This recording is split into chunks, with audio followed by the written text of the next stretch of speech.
Alright, yeah, so I don't know if it's gonna be another part two. So what I got from that is they got rich off war, oil, and banking. Yeah, and sacrificing each other. But yeah, let me know what y'all think about that video. If it's a part two, I'll react to it if y'all want me to. But yeah, we out. Across centuries, the House of Rothschild have wielded unprecedented dominance, blending familial solidarity and relentless profit-seeking.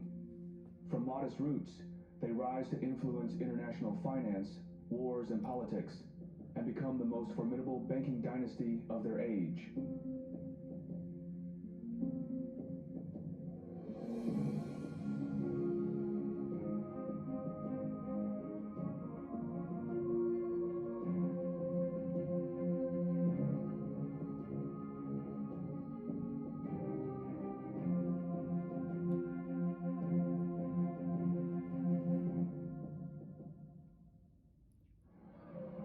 That was weird right there, y'all. Yeah, I The peeped that Rothschild banking picture. dynasty has an unlikely origin, an 18th century ghetto in Frankfurt, Germany. Like many of his time, Mayor Amschel Rothschild can't own land or farms due to his race. So, he follows his family's path and becomes a textile trader. The ghetto was not very encouraging. Shops spilled heaps of second-hand clothes and soiled household goods into the alley. Frankfurt Jews are barred from farming, from handicrafts, even from dealing in nobler goods such as weapons, silk, or fresh fruit. Mayor Rothschild quickly grows discontented with trading textiles and becomes eager to explore other ventures, Why he like a black ones that nigga offer though? higher profit margins. He soon discovers that trading gold coins and antiques could be much more lucrative. Mayor Rothschild quickly establishes himself as a shrewd trader and uncovers a brilliant strategy known today as front-running. He worked as a court agent, much like today's stockbrokers. His main client was Prince William of Hesse-Kassel. Whenever William wanted to purchase gold coins, he would ask Mayor Rothschild to obtain them from the market. What Rothschild did was this. He would first buy the coins using borrowed money, then sell them to Prince William, effectively acting as both the buyer and the seller. Plug, This middleman. practice is known as front-running in modern terms. In doing so, he profited twice, once from the 8% commission fee, and also from front-running Prince William. Middleman running. By 1782, Mayor Rothschild has amassed a colossal fortune. Everybody gotta start somewhere, y'all. As the investment manager for Prince William's vast wealth. But for Mayor Rothschild, it's just the beginning. To truly create a strong footing in the world of finance, he must evolve into a bank. Often when traders and court agents accumulated significant wealth through their financial dealings, they sought greater recognition and respectability. Transitioning into banking was a way to gain legitimacy and credibility. Getting into banking proves genius for Mayer. By the close of the 1700s, he's the richest man in Frankfurt. But still, for Mayor Rothschild, it isn't enough. He envisions a legacy beyond wealth, a family dynasty that stands the test of time, outlasting nations and empires. To me, it's always what's next, and I think that's what drives most very successful people. It's never about the fight. I mean, it's a way of keeping score. It's about achievement, and it's about winning a game, and it's about upping the ante. To do that, he knows he needs to think bigger than just Frankfurt or even Prussia.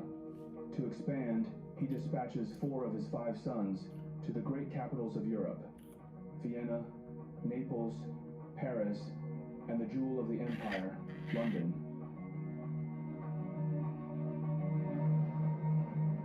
In the early 1800s, Great Britain stands as a global superpower with a vast empire across continents. With the British Royal Navy unmatched, the seas are theirs. The Industrial Revolution is transforming the economy, making Britain an industrial and manufacturing powerhouse. The financial sector, centered in London, is robust. With the establishment of the Bank of England in 1694, London becomes a global financial center. Mayor Rothschild has built a thriving banking business in Frankfurt. But he realizes to sustain the long-term prosperity of the family, he needs to expand to different major cities in Europe, including sending his third son to London, England. His name is Nathan Rothschild.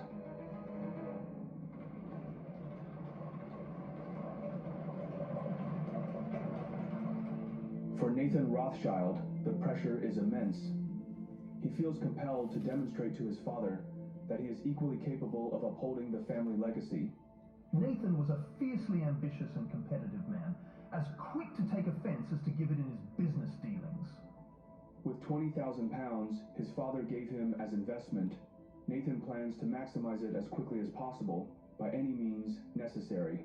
In the early 1800s, London textile industry saw significant growth. This industry was marked by many small-scale workshops and factories that produce many different types of textiles, from cotton to silk. Nathan sees an opportunity to capitalize on this growth while maximizing profits. He managed to create 3 sources of profits from the textile industry. According to his own account, Nathan was successful in his One early industry, days. 3 I soon strands of found that there profit. were 3 profits: the raw material, the dyeing, and the manufacturing. He I on said to all the of them. manufacturer, Hey. I will supply you with material and dye, and you will supply me with manufactured goods. So I got 3 profits instead of 1, and I could sell goods cheaper than anybody. In a short time, I made my £20,000 into £60,000. To ensure consistent revenue, Nathan also ventures into the lucrative realm of smuggling textiles and precious metals. He became, in a word, a smuggler. By 1808, Nathan had earned a reputation as a man who had, thanks to his superior management, judgment, foresight, and connections, regularly succeeded in getting goods to the continent. I fought with Within him just now. a few years of initiating his business in London, They coming around. Nathan reports impressive gross sales of £800,000. Now, with substantial capital at hand, Nathan sets his sights on transforming his enterprise into a bank. He plans to build it to be bigger than his father's bank in Frankfurt. They go proud. By 1812, Mayor Amschel Rothschild's health deteriorates rapidly. He soon realizes that death is inevitable. And to ensure the House of Rothschild remains prosperous, he urges his sons to put their family unity first and above all. This is one of the foundations for the long-standing success of the Rothschild dynasty. Their strong bond as a family and their unique way of doing business are reasons they're still successful today.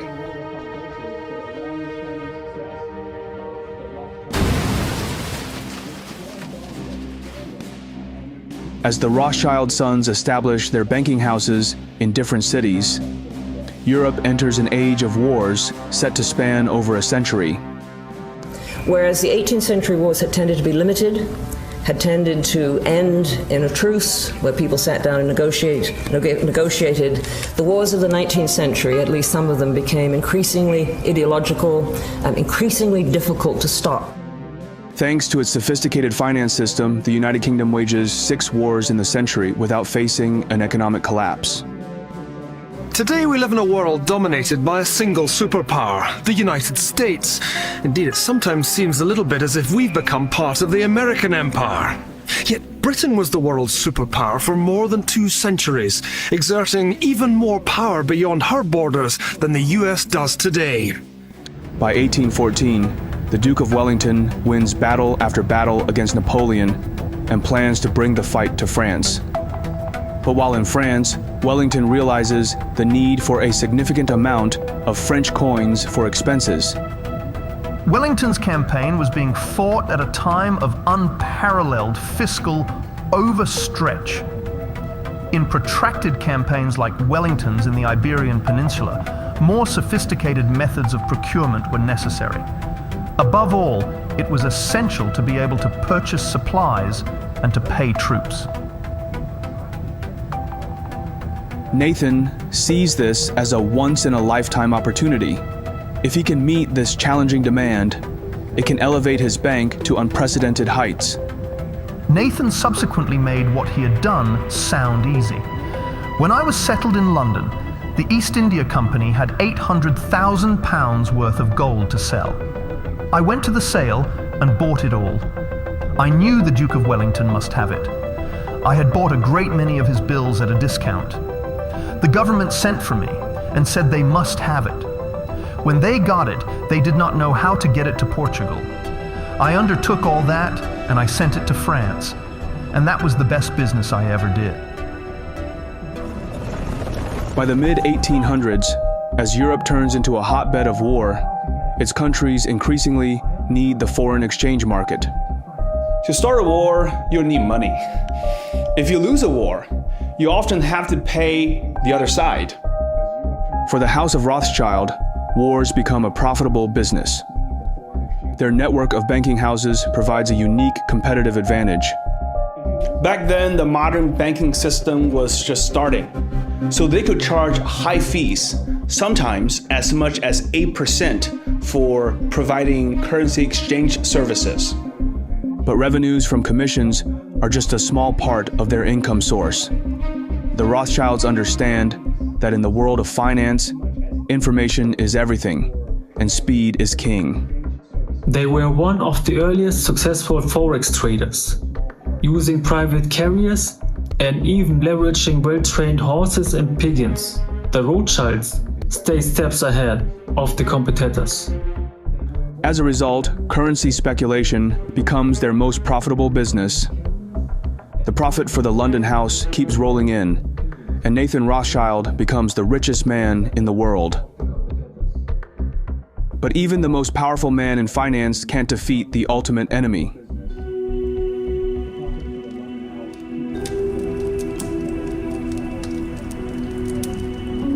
On July 28, 1836, the unexpected happens. Nathan Rothschild, the wealthiest man in the world, dies at the age of 58.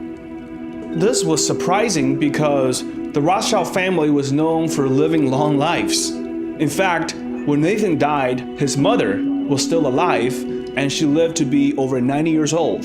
The London Times gathered itself up for one of its rare superlatives. The death of Nathan Mayer Rothschild, an editorial said, is one of the most important events for the city and perhaps for Europe in a long time. No operations comparable to his have existed in Europe to this time. Nathan Rothschild's death has a huge impact on the market, but the House of Rothschild lives on without him. Thanks to a decentralized banking system they have created, the banks of Rothschild's family continue to thrive. But now, they need a new leader. Nathan Rothschild's youngest brother, James Rothschild in Paris, becomes the commander-in-chief of the family dynasty. For James, the pressure of being a Rothschild is immense. While government bonds and war financing remain profitable businesses for the family, the competition saturates the playing field, eating away at their profit margin. To bring his family new glory, he looks for a new edge. Nathan's youngest brother James was markedly less submissive to his will than the other three. The youngest brother was intellectually and temperamentally Nathan's equal. He also had the advantage of a better schooling. Even in acknowledging Nathan's leadership, James was less than deferential. James Rothschild soon sets his sights on a new burgeoning industry, the railroads. In the early 1800s, Europe witnesses rapid railroad expansion, starting with England's Stockton-Darlington line in 1825. Railroads revolutionize transportation, foster industrial growth, enhance trade, and reshape landscapes, ultimately connecting major European cities and regions. Throughout the 1840s, the Rothschilds provide financing for many railway ventures, reaping substantial profits from commissions and trading railroad bonds and stocks. The Rothschilds were clever with their money. They often used other people's money to reduce their own risks. James Rothschild played a big part in what was known as syndicate in France during this time. By now, the Rothschilds are more than bankers, but the bank remains at the heart of the family business and generates the funds that are then invested in assets that are in increasing demand. Metallurgy, mining, and above all, railways. La métallurgie, les mines et surtout les chemins de fer.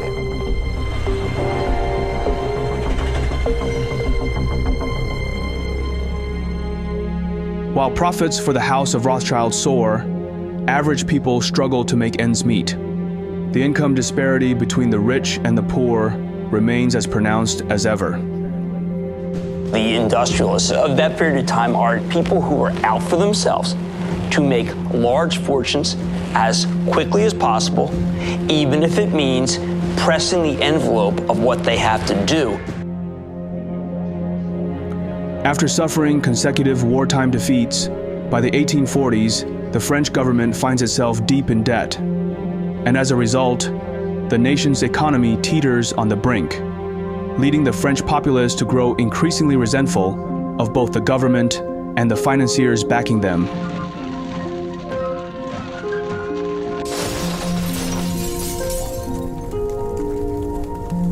Within days, the Rothschild Bank in France, French Bank, James is desperate to save his institution. He turns to his nephew in London, Lionel, the son of Nathan Rothschild, for assistance. The French Revolution brought their houses in Vienna and Paris to the brink of insolvency, obliging the others in London to bail them out. By then, the Rothschild family's banking business had been around for almost 2 generations. For Lionel, bailing out his uncle's branch poses a significant risk and at a potential loss. However, to him, family unity ranks above all else. His London bank arranges a loan, saving his uncle's bank from collapse.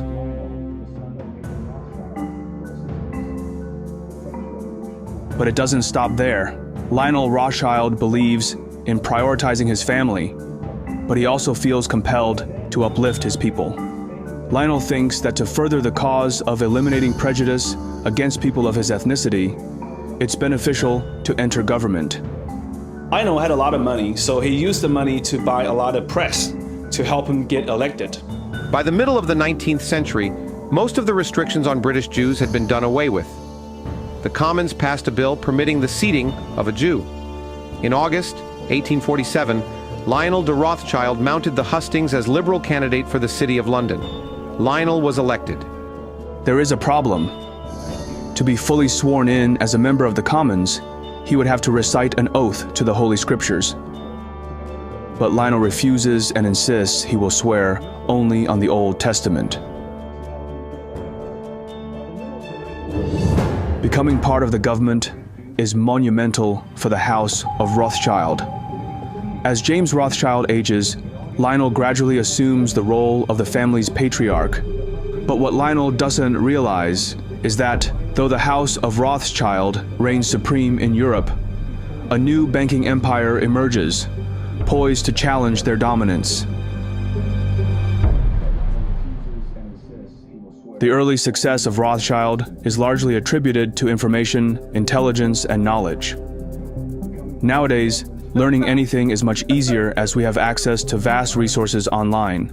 One of the best ways to learn math, data science, and computer science interactively is with Brilliant.org. Brilliant is fantastic because it offers more than online learning.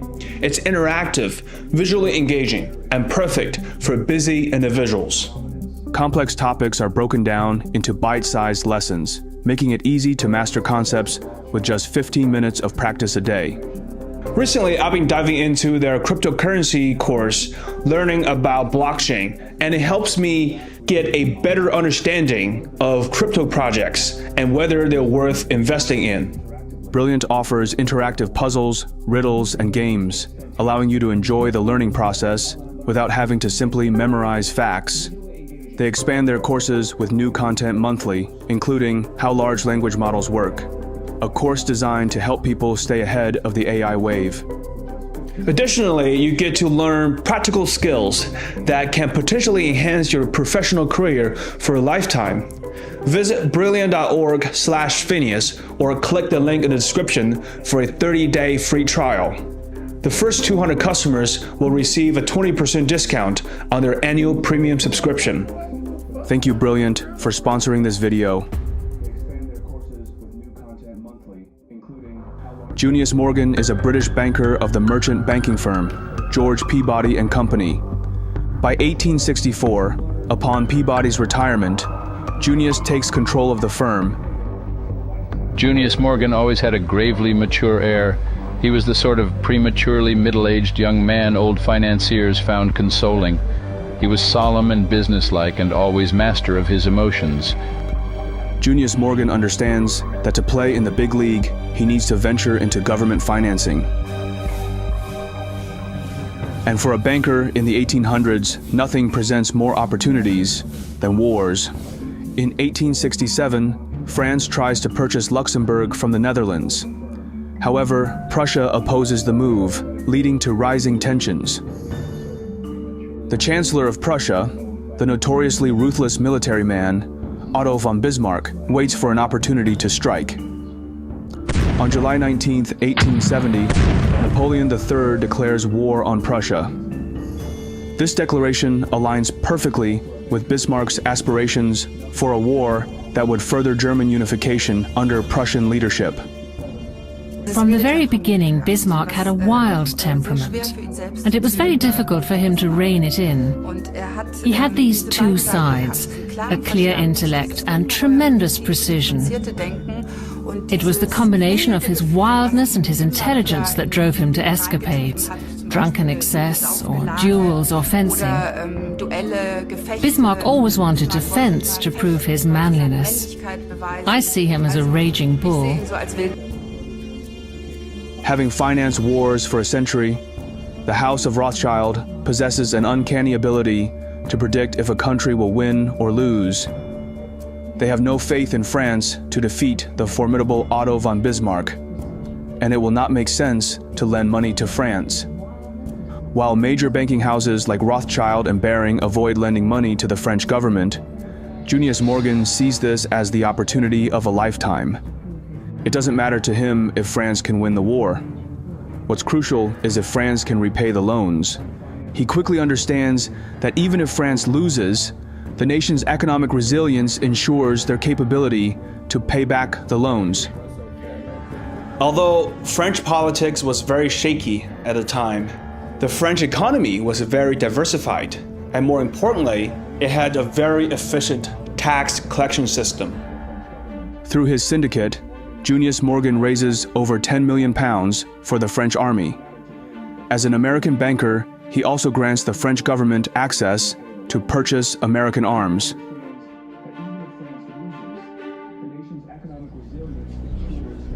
The war resulted in a decisive German victory. The conflict ended with the Treaty of Frankfurt in 1871, leading to significant territorial losses for France and the proclamation of the German Empire in the Hall of Mirrors at the Palace of Versailles. When the war ended, the defeated French didn't renege on the loan, as Bismarck predicted. Instead, they prepaid the bonds in 1873. As a result, Junius Morgan walks away with a fortune from this windfall. The loan netted him a whopping £1.5 million. This vastly augmented his firm's capital and propelled him into the upper ranks of government financing. And now, the House of Morgan has become a formidable force in finance.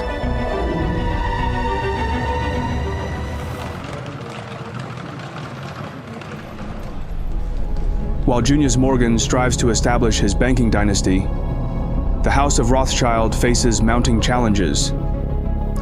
Following the death of James Rothschild in 1868, the younger generations of Rothschilds become increasingly fragmented. To rebuild their prestige, they look beyond Europe, investing heavily overseas, allocating 37% of their portfolio to Egypt and financing Indian railroads. But to truly recapture their past success, they need a more expansive marketplace. As old empires fade, a new empire emerges, bigger and more powerful than any of the world has ever seen. From the 1850s to the 1870s, America experiences significant growth. propelled by the Industrial Revolution, westward expansion, and the completion of the Transcontinental Railroad in 1869. This era witnesses the ascent of industrial magnates. Cornelius Vanderbilt reigns in railroads, Andrew Carnegie in steel, and John D. Rockefeller in oil, culminating in the formation of Standard Oil. These tycoons transform American business, introducing innovations and fresh organizational structures. The story of America isn't just the story of the patriots that helped build the democracy. The reason the United States is the leading economy in the world is because of the work of entrepreneurs who created entire industries that propelled the United States to be the leader of the free world. For years, the Rothschilds underestimated America, deeming it a land of madmen. But seeing the rise of the House of Morgan and Wall Street's emergence as the new global financial hub, the House of Rothschild starts to pursue more business opportunities. And nothing presents better opportunities than when there is blood on the street. For America, that day arrives on May 9th, 1893. Following decades of a booming railroad market, the industry, plagued by overexpansion and overbuilding, suddenly collapses. The result is one of the worst depressions in history, the Panic of 1893. The President Grover Cleveland is determined to maintain the gold standard and refuses to engage in expansionary fiscal policies such as tax cuts and increased government spending. Back then, the US dollar was not the main global currency. The British pound was. President Cleveland felt that to maintain the credibility of the US government, he must maintain the convertibility of dollars to gold. The Cleveland government is running dangerously low on gold reserves, so he calls on J. Pierpont Morgan for assistance. Around this time in the late 1800s, Junius Morgan had passed away in a traffic accident, making J. Pierpont Morgan the head of the House of Morgan. The federal government is days away from depleting its gold reserves. Morgan understands the outcome will be disastrous for the young country and for his own banking empire. And he knows there is one family with access to a vast amount of gold that can help the federal government: the House of Rothschild. For the last 3 decades, the Rothschilds have been strategically investing in mining operations for gold and silver. Their interests in gold mining grew rapidly. Moreover, many of the bond issues handled by the Rothschilds in this period were linked to the recipient's adoption of the gold standard. J.P. Morgan raises $65 million by issuing government bonds and uses the money to negotiate with the Rothschilds, purchasing 3.5 million ounces of gold for the Fed. Back then, banks really liked doing business with the government. Why? Because governments usually pay back their debts, and they can always collect more taxes if needed. The collaboration of Morgan and Rothschild makes their bond offering one of the most sought-after investments. The gold bonds sell out in 30 minutes when offered to the public. America enters the world scene as a new empire, one that rivals any in the history of the world, a superpower. While the Rothschilds successfully expand their business reach in America and throughout the world by the late 1800s and early 1900s, the old empires in Europe head for another major showdown.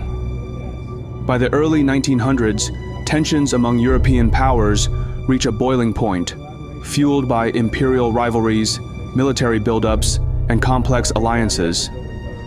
While the path to war threatens businesses with potential catastrophe, the House of Rothschild sees an opportunity to capitalize on the growing tensions. The head of the London Rothschild Bank is Natty Rothschild. He advocates for the British government to expand its naval capabilities. So many European countries started to spend more on their militaries. For that, they needed money. What the Rothschilds don't realize is that the war that is about to unfold will be more brutal and deadly than any they have ever encountered before.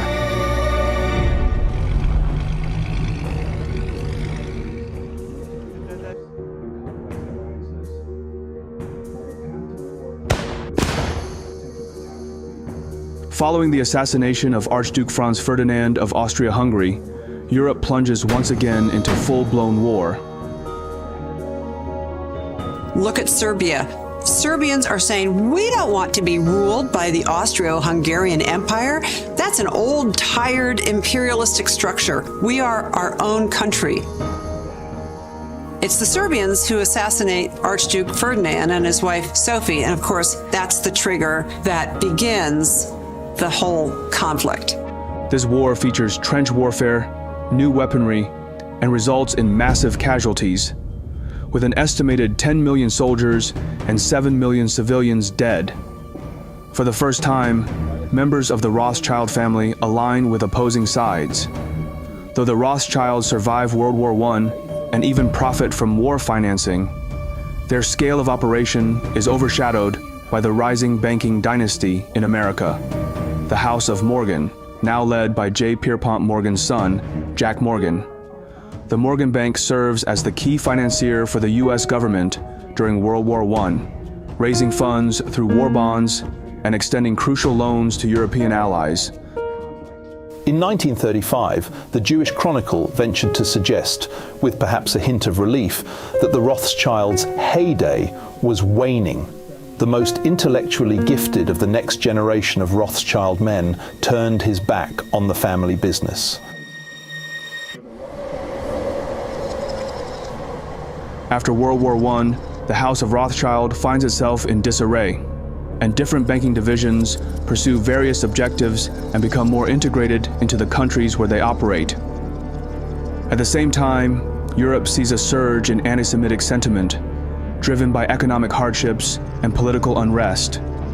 The Rothschild family, as prominent Jewish bankers, faces heightened scrutiny and hostility.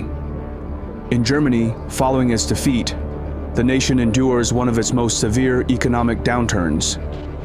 A new kind of leader harnesses the anger of the German public and swiftly rises to the position of chancellor. His rise to power spells trouble for the House of Rothschild, especially the German banking branches.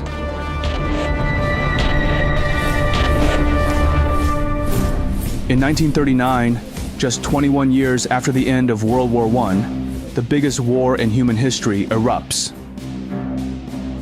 In the spring of 1940, Hitler secures victory after victory. Denmark and Norway quickly fall under occupation. Next, the German army sweeps across the Netherlands and Belgium. Europe makes a desperate stand in France, but it's no match for German armor and air power. And by June, Hitler's in Paris. Britain is the Germans' next target.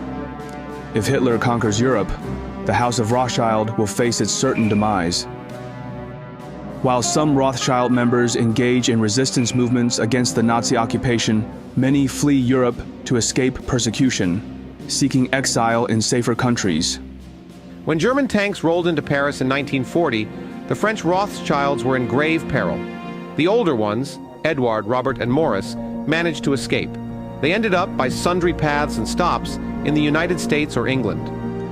As a result, the family endures significant financial and personal losses as their assets are seized and properties confiscated. General Eisenhower informs me that the forces of Germany have surrendered to the United Nations. The flags of freedom fly all over Europe.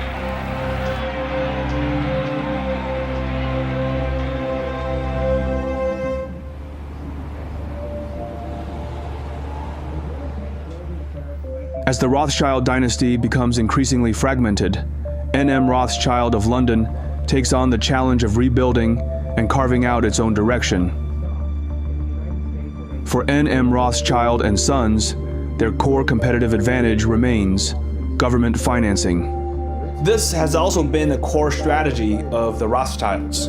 They worked closely with the government to finance big projects. The Rothschild believes that as long as they had good relationships with the governments of strong countries, their business will always do well. Rather than aiming for expansion, Rothschild preserves its business model as a private club, financing elites while evading public scrutiny. By the 1970s, a future media mogul seeks N.M. Rothschild's assistance. His name is Robert Maxwell. Maxwell served in the British Army during World War II. After the war, he worked for British intelligence and later entered the publishing industry. In the 1950s and 1960s, Maxwell acquired several British publishing companies, including Pergamon Press and Mirror Group newspapers. He had a traumatic beginning to his life as a child, and most of his family were wiped out in the Holocaust. I think the experience of extreme poverty and great hardship scarred him for life. Not being poor became an absolute imperative. But to expand his business empire, he will need money, lots of money, the type only powerhouses like the Rothschilds can provide.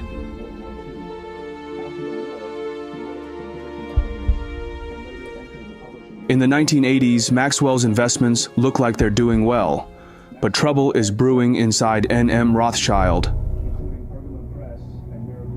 Lord Victor Rothschild and his son Jacob are on one side, fighting with their cousin, Sir Evelyn de Rothschild. Around this time, the banking world was changing a lot. Bigger banks were acquiring smaller ones, making them mega banks, and new ways of making money, like derivatives and options, came up in the 1980s. These new tools help banks make more money and also help them manage risk better. Jacob Rothschild believes the bank must adapt to modern corporate strategies and pursue aggressive expansion. Sir Evelyn, who leads N.M. Rothschild and Sons, asserts that modernizing the ownership structure risks the family's absolute control. He insists the Rothschilds' bank must always be wholly owned by the Rothschilds, even if it demands short-term sacrifices.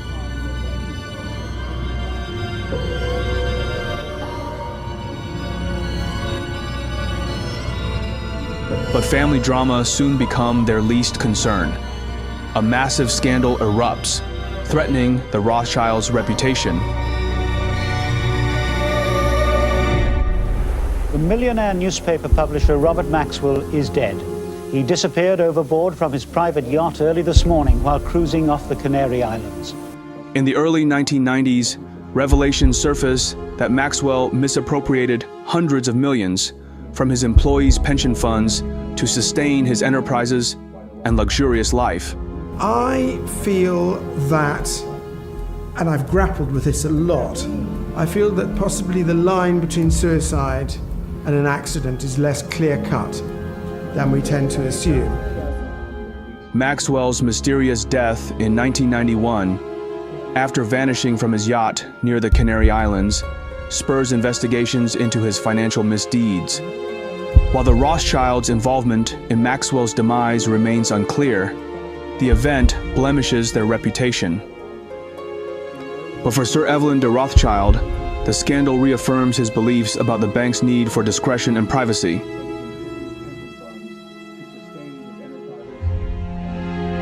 But N.M. Rothschild is still just the tip of the extensive Rothschild legacy.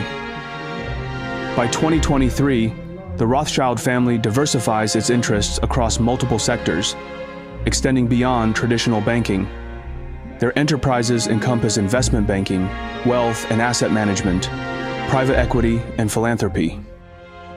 The original banking establishments in Paris, Frankfurt, Vienna, London, and Naples, once the bedrock of the Rothschild banking dynasty, have adapted to the evolving financial landscape. While banking is still central, the family's influence now permeates a wider range of financial services. Throughout history, the Rothschild family was often not hesitant about making more money. But when it comes to maintaining family legacy, they were able to let go of those opportunities. This kind of long-term view is both respected and scary.